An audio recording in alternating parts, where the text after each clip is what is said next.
There's one hadith that some scholars have interpreted to mean the pre-Barzakh era, and that is the hadith in Sahih Bukhari that the Prophet ﷺ said, Al-arwahu junudun mujannada. Al-arwahu junudun mujannada. The souls are like groups of armies or battalions of armies lined up. فَمَا تَعَارَفَ مِنْهَا ائْتَلَفْ وَمَا تَنَاكَرَ مِنْهَا اخْتَلَفْ. Rawahu al-Bukhari. So the souls that know one another, ta'aruf, even in Urdu ta'aruf, مَا تَعَارَفَ مِنْهَا. The souls that know one another, the souls that have ma'rifah with one another, ائْتَلَفْ, they become friends. وَمَا تَنَاكَرَ مِنْ. And the souls that there's nakara, there's not getting along, there's something that اختلف, they have اختلاف. This is one of those hadith that we'll have to try to understand the best we can, because it's a very deep hadith and scholars have interpreted in different ways. Some of them have said that let's just understand this hadith as being from this dunya, not pre-dunya, this dunya.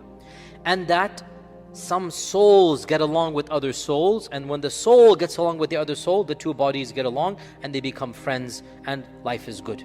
And some souls don't get along with other souls, and when that happens, they're not friends, they're enemies. And that's a valid interpretation. Okay.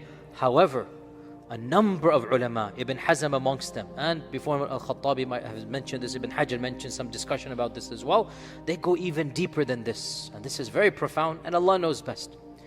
And they say, perhaps in this world, before this world, when the souls were all together, some souls became friendly with one another.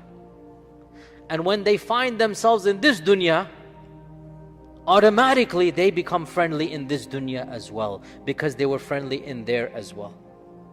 And some souls didn't get along over there. And so in this dunya as well, when they discover one another, they don't get along. Okay? Allahu A'lam. It's Ibn Hazm's interpretation, and it's the wording allows for this interpretation. That al-arwahu junudun mujannada. فَمَا تَعَارَفَ مِنْهَا ائْتَلَفْ وَمَا تَنَاكَرَ مِنْهَا اخْتَلَفْ, reported by Bukhari. And Allah knows best, this seems to be the understanding of some of the Sahaba, because there is a version of this hadith in Musnad Abu Ya'la that Aisha radiallahu anha, it was reported in her time, from after the death of the Prophet sallallahu alaihi wasallam, that there was a lady from Mecca who was known to be like, we would call her like a joker, you know, always cracking jokes, a practical prankster, something like this, right? She was known for this, always cracking jokes and being, you know, that type of person.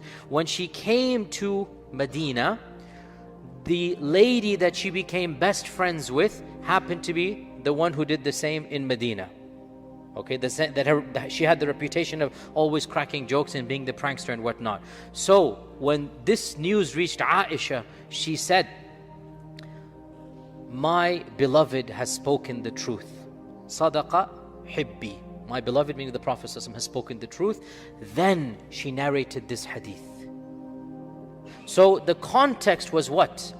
These two people did not know one another, but as soon as they met, they became best of friends. How did this happen?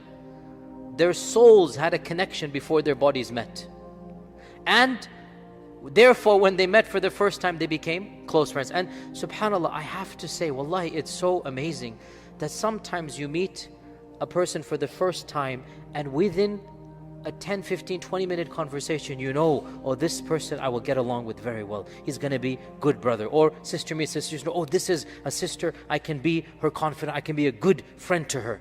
And sometimes you'll meet somebody for 10, 20 times, and yeah, it's okay. Assalamu alaikum assalam, good enough. How?